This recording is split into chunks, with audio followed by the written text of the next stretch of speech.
Hey, what up nerds? We made a shirt and it's a perfect way to show off your love for superheroes and Overwatch all at the same time. Thorbjorn. You can find this along with plenty of other awesome Overwatch and gaming shirts at our store on Teespring. Link in the description. Hey, hello everybody, Disciple here with Overwatch Curios. When it comes to climbing the ladder in ranked or even just becoming a better player, you're going to make countless mistakes along the way.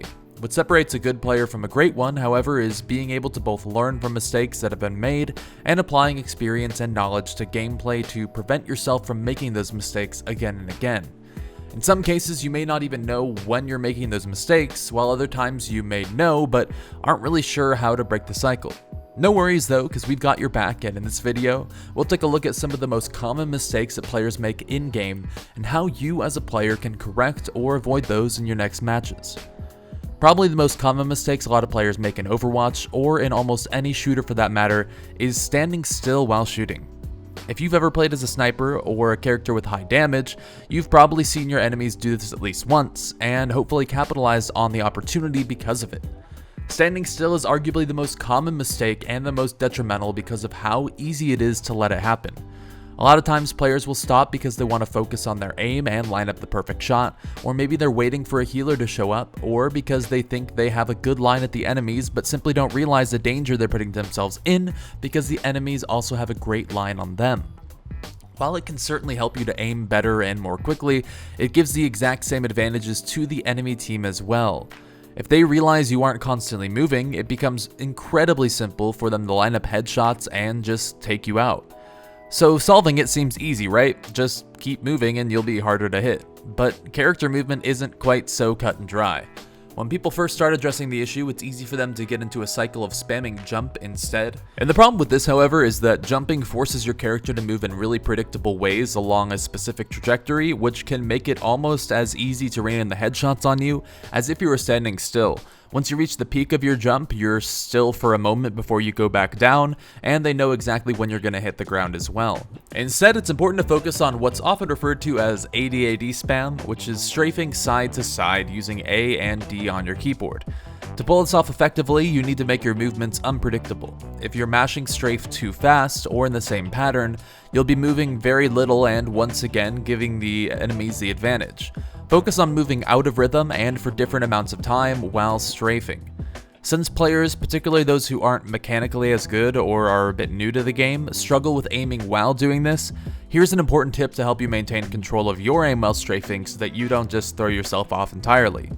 If you have your reticle lined up with where you want to shoot, make small little movements with your mouse in the opposite direction of which one you're strafing. If you're moving right, slowly move your mouse to the left, and if you're moving left, slowly move your mouse to the right.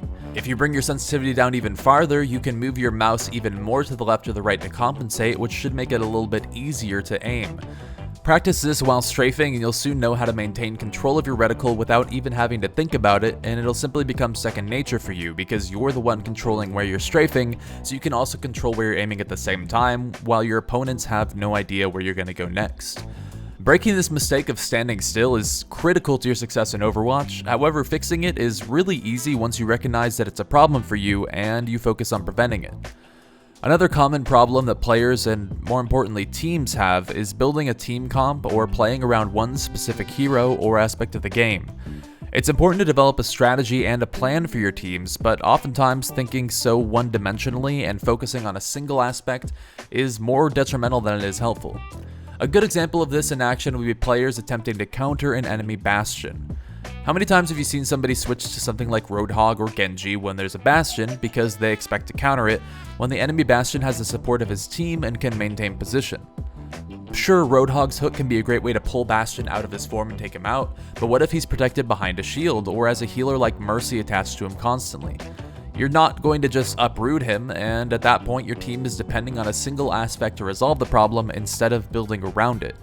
Similarly, Genji may be able to deflect the bullets for a second, but how exactly do you take him down afterwards? Or what do you do if the Bastion just doesn't fire into the deflect at all? Just because something works in theory, or you've seen it work before in specific cases, doesn't mean it can be executed that way. Building around a single theory and having that theory fail means your team is in trouble and still doesn't have a way to address the problem that it's facing. Instead, as a team, you need to address the problems you have, and as a group, decide how to resolve those issues and how to deal with any particularly dangerous threats you seem to be facing, which is actually the way that Overwatch was meant to be played. Of course, doing that means that you need to be able to communicate with your team, which brings us to our next mistake, and this one happens to be another very common mistake that a lot of you guys are making. Not joining team chat. Part of the reason this is such a problem is because of how easy it is to join and just have completely unfiltered communication. One person with an open mic or a toxic person in voice chat can kind of force people to change their settings so that they don't join team chat as a means of preventing it. If you're serious about improving in the game though, joining team chat is probably the most important thing you can do. And while it may seem like it sucks to have to communicate with those guys who are clearly holding you back, I can promise you that it will help you win more often than not. Being able to openly communicate, make decisions, and plan actions with your team, or even just listen to others who are doing so, if you don't have a microphone, can make a world of difference in the game and how well your team performs. When you're not in voice chat, you might miss out on things like target calling, ultimate combos, or just things such as how your team is engaging or when it may be time to retreat. By missing things like this, you cost your team valuable time, which in the end can lead to lost matches that could have been won. If you ever have problems with a toxic teammate, instead use the mute feature to silence them, but never joining voice chat can cause a lot of problems that otherwise could have been avoided. Communication also segues directly into the next common mistake that people make, which is not using their teammates. Oftentimes you have a lot of tools that can help you in the match directly in front of you, and all you have to do is ask. For example, maybe you're trying to line up a Deadeye as McCree or use a Rocket Barrage as Pharah. You can ask a tank like Zarya or D.Va to protect you while doing so, allowing you to likely get that ult off and see far more success simply by using your teammates, because your teammates also want to shine and they want to use their abilities to do well, but sometimes they're not exactly sure how and when to do so. It extends beyond this, however, and you can use your teammates to great advantage even without using voice comms. Oftentimes, players will fail to utilize their friendly tanks on a DPS role. For example, if you're playing McCree, make sure to take advantage of your Reinhardt's shield, or your D.Va's defense matrix, or even just the giant wall that is Roadhog's body. Look for opportunities to use your teammates to give you an advantage and allow you to perform your hero's role to greater effectiveness. If you see Roadhog land a hook, make sure that you're firing into the hook instantly and that you're following up on that target, because it's going to make the Roadhog feel successful and it's going to give your team a big advantage. When it comes to using ultimates, the most important thing you can do is know how to use them correctly, obviously. Another critical mistake that players make is choosing to use an ult when the enemy team has a counter ult available.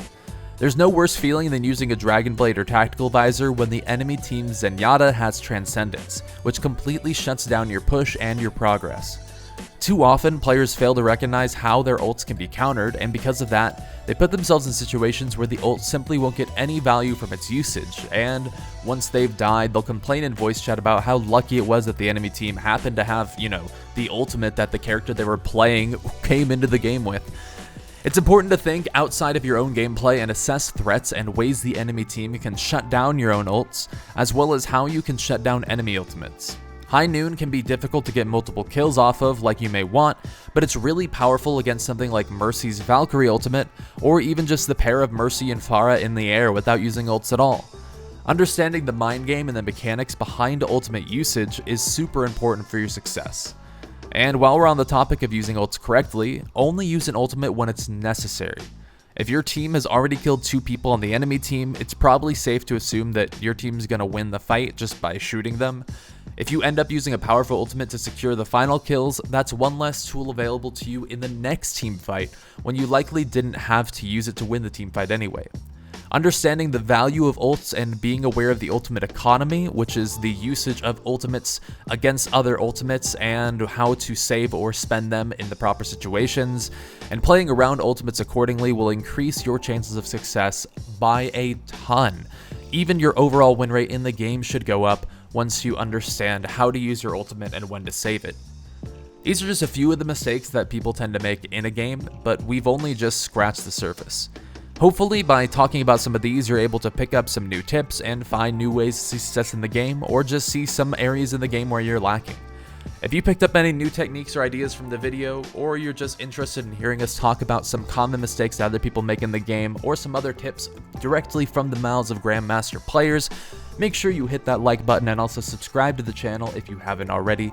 We love Overwatch, and we've loved Overwatch for years. We've made some of the most content of any Overwatch channels on YouTube with this and our Overwatch Moments channel, and we're going to keep making it for a long time to come. So until next time, see ya. Peace.